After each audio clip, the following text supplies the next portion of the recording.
mentioned we had representatives here from Japan, and there may be also representatives here from the Canadian consulate. And in Ontario, Canada, they just this past month reconfigured their policies to encourage feed-in tariff.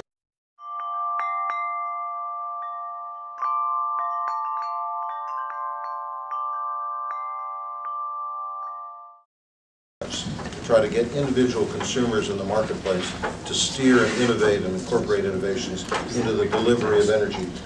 That's why we need the feed-in tariff now more than ever, because if I don't need to run a trunk line from Tehachapi to downtown LA to move that power, if I can just have that power that I'm doing myself, whether it's in an algae tank that I've converted my swimming pool into, or whether I've got my kids running on the hamster wheel all night to generate electricity. It doesn't matter. When I can be my own Enron, when I can sell energy in and out of the grid as I want to, then I do have energy independence. And there will be no energy independence for anybody until you can generate or you have the choice to take and leave energy purchases as you want. Right now you don't have that choice. What's the best mechanism that you know of and are you employing to change behavior to help encourage and speed up adaptation to a new energy environment? I think price parity. It's a very simple concept where everybody gets the same amount of money for the same amount of energy.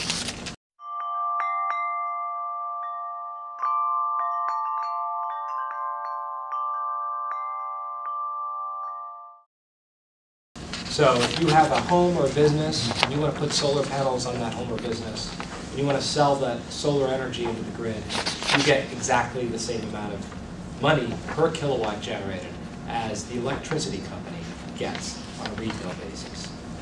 So it can even be on a wholesale basis. I think the same is true for fuel.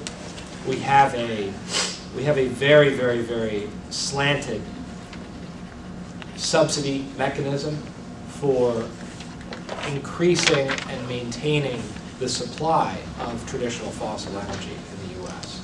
And that's through state and government mandates, that's through land grants, that's through tax gifts, that's through a very complicated system. But even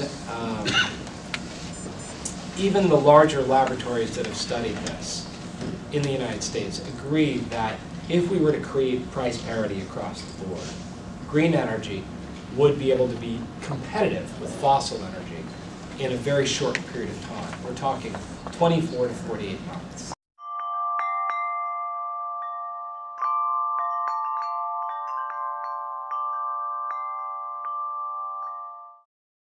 The fundamental issue that's before the American people is whether we think that we should have health care for the planet.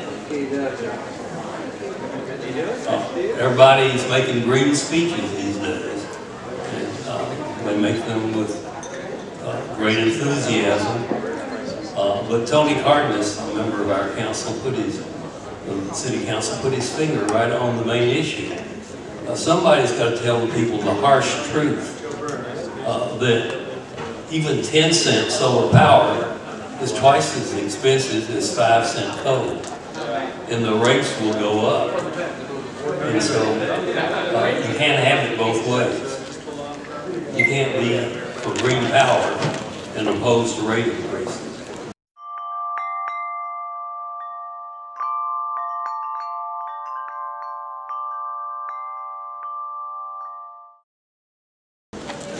It just won't work. I mean, it's easy. I mean, DWP has turned out to be a pretty good punching bag, but it's going to punch back.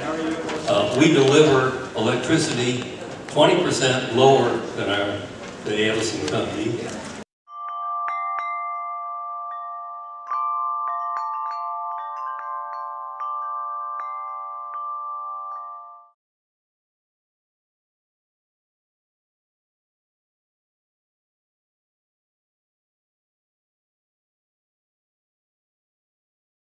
And I looked at a few people's bills, and their bills would go up 50 and 60, 70% if they had a big house and use a lot of electricity. And we deliver water for 2 gallons for a penny, and most of you people go into the grocery store and pay a whole lot more for it. So I just really want to put into perspective all the belly aching that's going on and the screaming minority.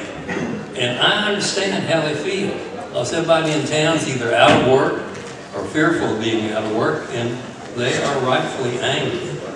But I need to get folks like people here at VIPA and others to understand that we are undergoing a fundamental transition, and the cost of society is coming down. Solar power is cheaper than coal, if you look at all the costs of coal. And AB 32 is going to assure that the cost of coal to the consumer in the years ahead will be higher than the cost of renewable energy. And I need some help in getting the intelligent, knowledgeable people in this area to speak up. You can't be on the sidelines in this fight. We are holding ourselves out here in California as a leader, and when you're on the cutting edge, you bleed a little bit. But is this civilization that we have worth saving or not? You don't have to believe a climatologist. You just have to be a prudent business person and take out an insurance policy against the risk that they may be right. We don't buy life insurance because we think we're going to die next year. We buy it because we might. And I just am pleading to the intelligent people in this community to help me get people to understand that no, nobody likes the price increase. But we've got 7,200 miles of water mains under this city. They could reach all the way to New York City and back. And they were put in there by Moho, and they're as old as I am. And yeah, they leak. Yeah, we have to.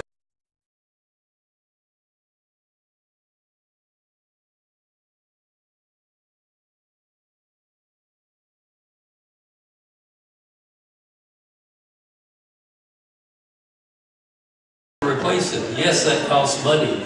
That means that we have to pay a little bit more than 2 cents, 2 gallons for a penny. So I just want to see if we can't bring the discussion about the DWP into perspective. God knows we're not perfect and we can improve, but we're doing one hell of a job for the city of Los Angeles. Thank you.